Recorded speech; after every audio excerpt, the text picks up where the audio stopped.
Hello my dear aspirants, स्वागत करती हूँ आप सबका Murari Lal GS research centre पे। एस्पिरेंट्स, अगर आप किसी भी एसएससी एग्ज़ाम्स की तैयारी कर रहे हैं या फिर किसी और कम्पिटिटिव एग्ज़ाम्स की तैयारी कर रहे हैं जहाँ पे आपके सिलेबस में दिया हुआ टॉपिक है one word substitution, then you can refer this video. दिए गए जितने भी क्वेश्चंस है सारे क्वेश्चंस प्रीवियस ईयर क्वेश्चंस है, किसी ना किसी एसएससी एग्ज़ाम में पूछे गए सवाल है। तो चलिए इस वीडियो पे बने रहिए अंत तक और प्रैक्टिस करते हैं different questions based on one word substitution topic. तो सबसे पहले इंस्ट्रक्शन को पढ़ते हैं एंड देन क्वेश्चन को देख लेते हैं। Select the option that can be used as a one word substitute for the given group of words. Okay, so group of words would always be given to you, ठीक है, जिसको आपको बदल देना है वन वर्ड के साथ। That is why the word substitute is written here. Clear? तो सबसे पहले क्वेश्चन को देख लेते हैं। The expression of a wish that misfortune और डूम बिफॉल अ पर्सन। ठीक है, so this is the given group of words. अब इन गिवन ग्रुप ऑफ वर्ड्स को सब्स्टिट्यूट करना है किसी एक वर्ड से जो दिए गए चारों ऑप्शन में से एक आंसर है। तो सबसे पहले ऑप्शन में दिए गए वर्ड्स को समझते हैं। ठीक है, तो देखिए प्रेज। प्रेज का क्या मतलब है? Praise is a kind of when you are admiring someone, right, like you are showing an act of expressing admiration, तो इसे कहते हैं प्रेज। ब्लेसिंग मतलब क्या? आपने तो बून सुना ही होगा, BOON, बून। बून और blessing means what? It's a kind of prayer, right? Asking for divine protection, right? तो blessing.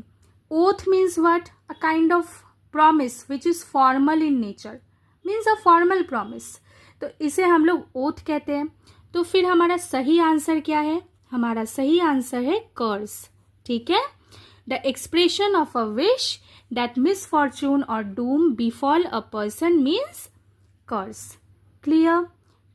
देखते हैं आप next given group of words को और फिर चारों ऑप्शन को पढ़ते हुए सही आंसर करते हैं। A shortened version of a larger work. ठीक है, कोई एक लार्ज वर्क बनाए, अब उसका एक शॉर्ट वर्जन बना देना, इसे क्या कहते हैं?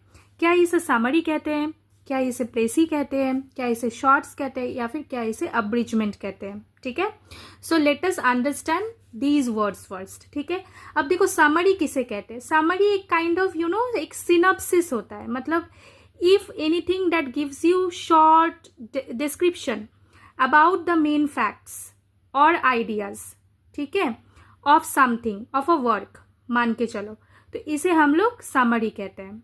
ठीक है, तो फिर प्रेसीज किसे कहते हैं? प्रेसीज किसे कहते हैं? प्रेसीज मतलब व्हाट? एक कंसाइज समरी होता है, ठीक है, इंपॉर्टेंट रेलेवेंट पॉइंट्स फैक्ट्स से जुड़ा हुआ। क्लियर? तो इसे हम लोग कहते हैं प्रेसीज।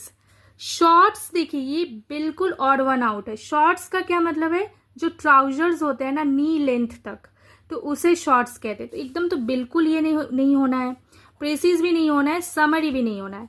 सो shortened version of a larger work को हम लोग कहते हैं अब्रिजमेंट।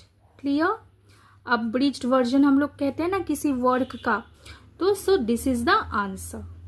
ठीक है, a shortened version of a larger work is called abridgement. Clear? Let us move to the next question. A short interesting और amusing story.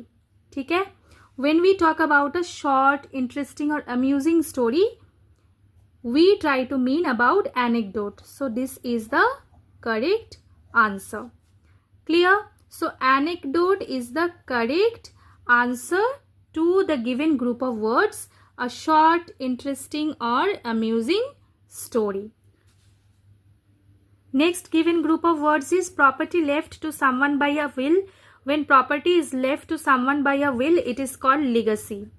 Okay, it is called legacy. So legacy is the correct answer. Prophecy का क्या मतलब है? Prophecy का मतलब है when one statement is given about what is going to happen in future. Future में क्या होने वाला है, क्या घटित हो सकता है, इसको लेके जब कहा जाता है तो prophecy होती है वो।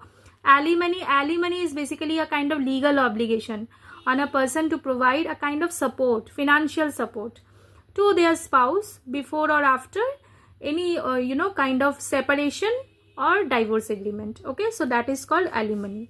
क्लियर? तो फिर विंडफॉल का क्या मतलब है? देखो, विंडफॉल का मतलब है कोई भी अनएक्सपेक्टेड गेन, ठीक है ना, मतलब आपको एक्सपेक्टेशन थी नहीं, आप उसके लिए विनर बन गए, ठीक है, एक अनएक्सपेक्टेड गुड फॉर्च्यून, तो इसे हम लोग विंडफॉल कहते हैं, ठीक है।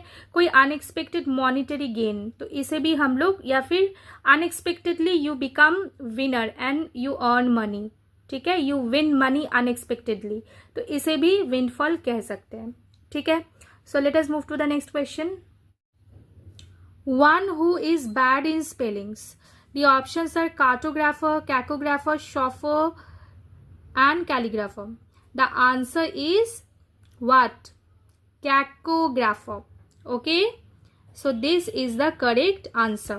Clear? Cacographer is the correct answer. So cartographer किसे कहते हैं? The person who creates map. ठीक है.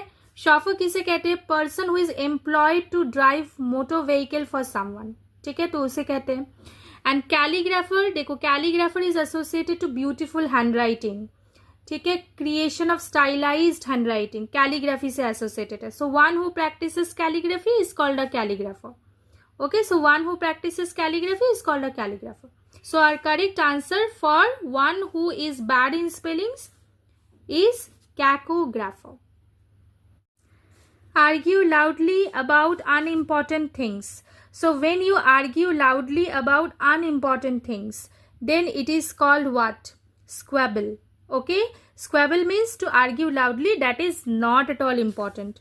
So squabble is the correct answer.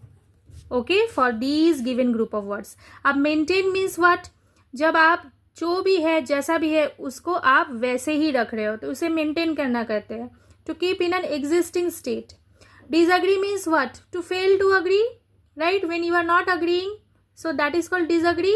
And agree means what? Agree means to have the same opinion, right? One is giving opinion, you are also giving opinion, and both the opinions are getting matched. So to have same opinion is called agree. Clear? चलो भैया, phobia से question आ गई है, ठीक है. Fear of closed spaces. Okay, so when one is having fear of closed space, confined spaces, तब इसका answer बन जाता है क्लॉस्ट्रोफोबिया. ठीक है, so this is the correct answer. तो जेनोफोबिया का मतलब क्या है? When one is having fear of foreign people, foreign culture, so that is called xenophobia. Hydrophobia means what? Fear of water. Zoophobia मतलब what? Fear of animals. Clear? अब आप हमें बताएंगे हेमोफोबिया का क्या मतलब है. तो मैं आपके लिए ये क्वेश्चन छोड़ रही हूँ. One who can speak 2 languages. अब देखो, लैंग्वेजेस से आया हुआ है वन वर्ड सब्स्टिट्यूशन के वर्ड्स.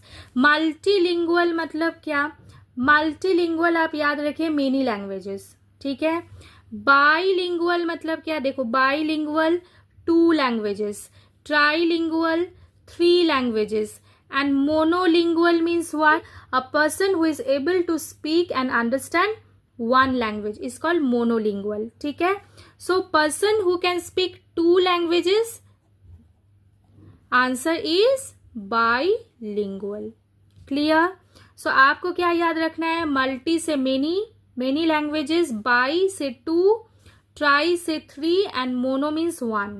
ठीक है. Clear? And lingual, the word lingual is associated to language. Clear? चलो, अगर आपको हमारा प्रयास अच्छा लग रहा है, वीडियो अच्छा लग रहा है तो लाइक करें, ज़्यादा से ज़्यादा लोगों तक पहुंचाने के लिए इसे शेयर करें. Murari Lal GS research centre YouTube channel पे अगर नए हैं तो चैनल को डेफिनेटली सब्सक्राइब करें, बेल आइकन को हिट करना बिल्कुल भी ना भूलें. चलिए नेक्स्ट क्वेश्चन को देखते हैं. One not concerned with right और wrong. So one who is not concerned with right और wrong means what? So as per the given group of words, correct one word substitute is amoral. Clear? So this is the correct answer. Okay, who is called an egoist? An egoist is a self-centered person. Rational means one who is very logical, and atheist means a person who does not believe in God. Clear? So one not concerned with right or wrong is called amoral. Clear? Let us check the next question. Not supporting any side in an argument, तो इसे क्या कहते हैं? When you are not supporting any side in an argument it is called you are being impartial. Okay, तो आप बन जाते impartial. So this is the correct answer. Okay, not supporting any side in an argument is called impartial. ठीक है, तो involve होना मतलब क्या? जब आप किसी चीज के साथ कनेक्टेड है, right, means closely connected with something, that is called involved. Natural means existing in nature, already है available naturally, so natural. Biased means तो when you have a preference for one thing over another thing, so that is called biased. ठीक है, तो फिर इसका answer फिर क्या बना? not supporting any side in an argument means what? Impartial. Impartial is the correct answer.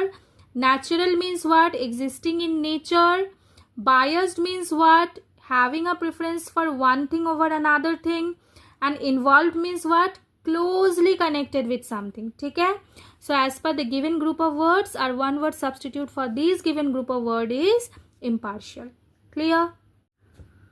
So with this, my dear aspirants, we have come to the end of this lesson.